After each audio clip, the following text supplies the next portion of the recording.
বাংলাদেশ দলকে বিশ্ব ময়দানে পরিচিত করানো বিশ্বসেরা অলরাউন্ডার সাকিব আল হাসানকে মুখ ভেঙানো সেই টিকটকারকে কি ক্ষমা করে দিয়েছে সাকিব ফ্যানরা?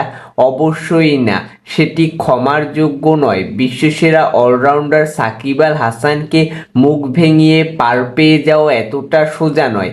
আমরা জানি যে সাকিব আল হাসান ক্রিকেটের মাঠে অনবদ্য, যেখানে সাকিব আল হাসান আন্তর্জাতিক ক্রিকেটে ব্যাট হাতে টেস্টে 4,609 রান করেছে, ওডিআইতে 7,570 রান করেছে এবং টি-20তে 2,551 রান করেছে। তাছাড়া বল হাতে সাকিব আল হাসান টেস্টে 246টি উইকেট নিয়েছে, ওডিআইতে 317টি উইকেট নিয়েছে এবং টি-20তে 149টি উইকেট নিয়েছে।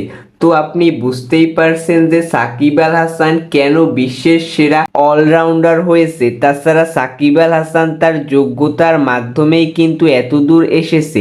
সাকিব আল হাসানের অবদান কখনোই ভোলা সম্ভব নয় বা মুছে ফেলা সম্ভব নয় বাংলাদেশের ক্রিকেট থেকে। বাংলাদেশ ক্রিকেট দলের ব্র্যান্ড অ্যাম্বাসিডর এবং পোস্টার বয়।